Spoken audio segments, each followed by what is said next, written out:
Welcome, dear viewers, to the humble abode of Tinka and her family. Life here is, well, let's just say it's not quite keeping up with the Kardashians.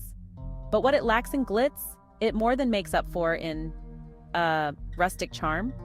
Anyway, let's meet Tinka, our protagonist, who's not just weaving a mat, but also weaving a plan. And it's not just any plan, it's a plan with a twist. Grumbling. Mom, Nyakake did it again. She wet the bed. Again! I can't take it anymore. Can't we, get her own bed? With a chuckle. Ah, the woes of sibling life. If it's not sharing, it's blaming.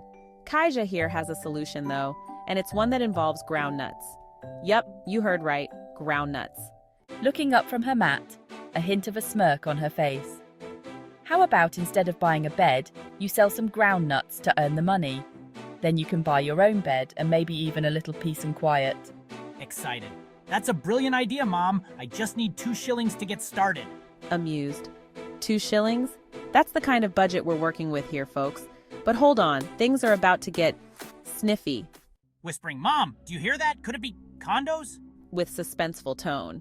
Condos? No, that's not a fancy type of dog. It's local lingo for thieves. In this house, they fear condos more than they fear bad hair days. Do you think Nyakake might have TB? We should take her to a real doctor. Sighs. If only your father wasn't such a drinker, maybe we could afford one. But instead, here we are, stuck in this mess. Sarcastically. And here's where things get spicy, folks. With a chuckle. Oh, Tinka's got away with words, doesn't she? But Kaija, ever the loyal son, leaps to his father's defense. Kaija, but Mom, Dad says you're the one dragging us down. A big burden, he calls you. Tinka, with a bitter smile. Oh, we were never really well off, Kaija. Your father just likes to dream big while we're stuck in reality. But mark my words, next time he'll say you're the burden, dragging him down with your school fees and beds. With mock surprise. A plot twist. Tinka doesn't just want to provide for her kids, she's ready to do it herself. But there's a catch. Kaija has to keep this little groundnut plan a secret from his dad. Touchingly. Even in this simple home, life's not just about money. It's about the stories we hold on to, the memories that keep us going. But Kaija's got one last request. Mom, can you tell me a story before bed? Just one, like the old days. All right. How about the tale of Ngoma's beautiful gourd? But don't expect the same old story. I've got a few new twists this time. This isn't just any bedtime story, it's a story within a story. And just when you think it's getting good, dramatically, enter Wamala, right on cue. Looks like the leper's gourd will have to wait. With mock excitement. Ladies and gentlemen, behold, the safari bed. It's secondhand, sure, but who cares? It's reasonable. Just look at Wamala. He's practically bursting with pride. But Tinka, not so much. Wamala, grinning. Look at this beauty, Tinka. It's strong, comfortable. This thing's going to excite the boy out of his senses. Tinka, deadpan. We're fed up with secondhand things. Sarcastically. Ouch. Not exactly the warm reception Wamala was hoping for. But hey, it's not like Tinka's got a lot of love left to give to these secondhand treasures. After all, her big plan just got sidestepped by this surprise gift. Cut to Kaija peeking from behind his bedroom door, his face lighting up when he hears the word bed. He rushes in, all smiles. Kaija, ecstatic. Father, you're just wonderful. A bed, a real bed, good old father. Tinka, back to bed, Kaija. We'll talk about this in the morning. With a playful tone. Poor Kaija. Just when he thought his bedwetting woes were over, it's back to bed for him. And not even on the new safari bed. And with Kaija out of the way, it's time for round 2. Wamala versus Tinka, the main event of the evening. Cut to Wamala lighting up a cheap cigarette, clearly pleased with himself. Tinka, on the other hand, is weaving away like she's plotting his demise one thread at a time. Wamala, smiling, trying to sound charming. You know, Tinka, this bed is just the start. I've got a new plan, a real moneymaker this time, amused. Oh, here we go again. Wamala's got another brilliant idea.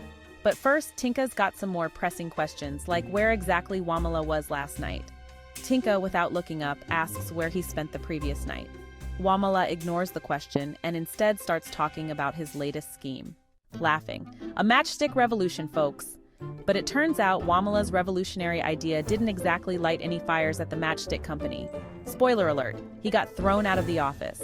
Wamala, defensively. But I've got something even better. The International Slogan Syndicate already paid me 50 shillings, 10 for my thirst, 10 for the bed, and 15 each for us. This time I've got a slogan that'll really make waves. Just wait till you hear it. And how many bottles of Nguli did it take to come up with this one? Ding ding ding! Wamala's enthusiasm meets Tinka's cold, hard reality. And guess what? Tinka's not buying what he's selling. Not this time, not ever. So I am. Things are getting heated, folks. Wamala's pride is wounded, and when a man's pride is hurt, what does he do? Why, threaten to call the police, of course. Don't you see, Tinka? When a man comes home, he needs refuge. The world out there is hell. It's full of power-hungry bastards, all of them trying to grab and get rich. But at home, a man needs sympathy, tenderness, not silent curses. Father, please don't hurt her again. You don't know how much it hurts us. Kaija's plea cuts through the tension like a knife. But even with their son caught in the crossfire, Wamala and Tinka are too deep in their own pain to see what it's doing to him. What do I have, Wamala? You have your drinks and your women, but what do I have? Softly.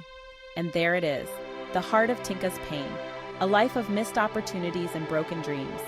But Wamala, ever the dreamer, quickly shifts gears, reminiscing about the good old days when their love was new. Remember the independence celebrations, the joy, the hope? We had it all, Tinka. Before the corruption, before the hypocrisy, before the Yankees and their black collaborators ruined everything. Skeptical. Wamala's got big dreams, but Tinka's got a big dose of reality. She knows better than to believe in fairy tales, especially not ones where the prince has to get past security just to be heard. Laughing bitterly. You wouldn't get past the guards, and if you wrote or called, that Yankee secretary would shut you down in a heartbeat. Concluding. And so, after all the bitterness, the arguments, the dashed hopes, they go to bed, hand in hand, finding solace in the only thing that still works between them. The sun may have risen on a new day, but in this household, it seems like the shadows of yesterday are still lurking. Tinka, ever the pragmatist, prepares her next batch of Nguli, while Wamala is about to go on another grand adventure, at least in his mind. Wamala, the former cabinet minister, now borrowing clothes and desperately trying to hold on to whatever shreds of dignity he has left. But as he looks at Tinka's makeshift distillery, reality starts to creep back in. Wamala, Tinka, what if the police come? This is risky. Tinka, don't worry. They get their share, a quarter bottle, and they're back at the station, happy as ever. And there you have it. Tinka's got it all figured out. In the slum world she hates, she still knows exactly how to play the game. But Wamala, ever the dreamer, is about to take us on a journey back to his glory days. Mimicking a sports announcer. And Wamala's off. He's back in the game, folks. The crowd is cheering, the girls are swooning, and his speech, oh, it's going to be published verbatim. If only it were real. Tinka, sharply. Enough, Wamala. With a smirk. And suddenly, Tinka transforms into Vincent, a callous and pompous figure, perfectly mimicking the man Wamala is so afraid to face. The tables have turned, and now it's Tinka who's in control. Tinka, as Vincent, mockingly. Slum conditions? Wamala, my dear friend, that's not my problem. Now about this slogan of yours. Laughing. Poor Wamala, he's getting chewed up and spat out by an imaginary Vincent. But when he realizes that Vincent is actually a director at Associated Matches, things take a darker turn. Wamala, enraged. You're nothing but a bloodsucker, Vincent, an arch swindler.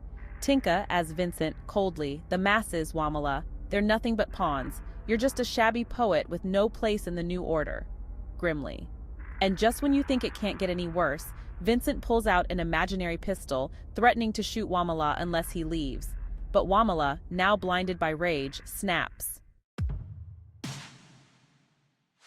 Wamala, in a fit of rage, smashes the distilling apparatus.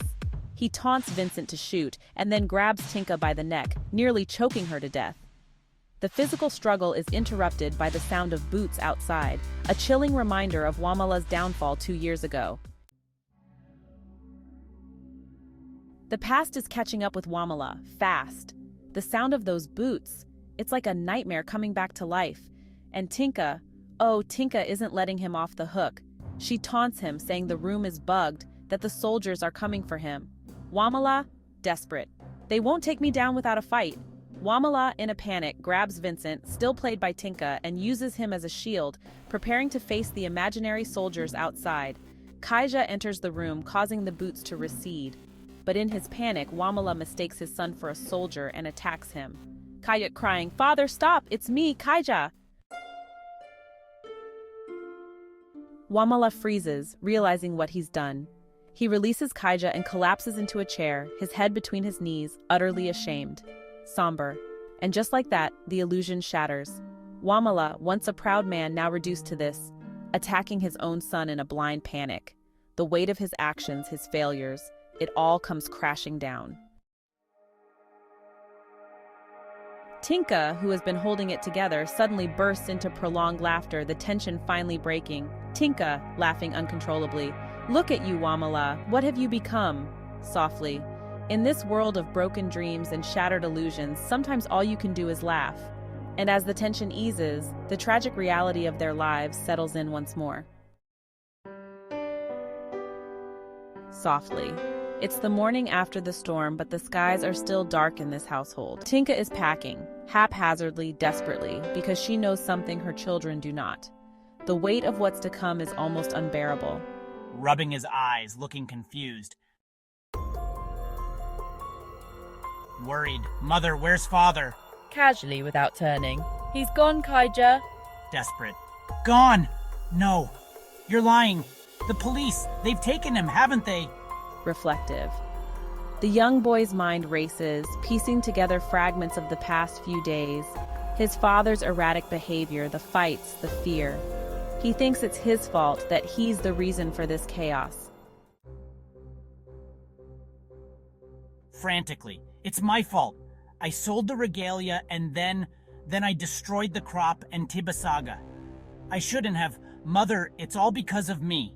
Tinka finally turns to face him, her expression unreadable, but she doesn't comfort him. Instead, she continues packing, as if trying to distance herself from the situation. Whispering, "I saw them, Mother, in that pool, fighting, tearing at each other like mad." Back to the present, Kaija's voice breaks as he recounts how his father found him and sent him home, defending his drinking one last time. He came home, wet as a sponge, smelling of someone else. We fought again, this time over what he couldn't give me. And then it happened. Kaija listens, confused and scared, trying to understand what his mother is saying. But Tinka refuses to elaborate, her mind already too burdened with the weight of the truth. "She stabbed me, Tibasaga, in my dream, Mother. The dream is abruptly interrupted as Tinka screams, waking Kaija from his nightmare. He now suspects that what he saw might not have been just a dream. Where's father, Mama? Children see everything, even the things we try to hide. And today they see their mother, broken, aged overnight by the weight of her secrets. Hey. We're going on a journey. We have to leave. But a journey away from what? Away from whom?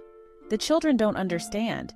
They only know that their father isn't there, and that they don't want to leave without him.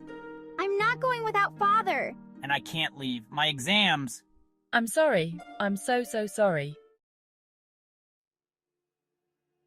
And just when it seems like things couldn't get worse, there's a knock at the door. A knock that sends a chill down everyone's spine. And always remember, it wasn't my fault.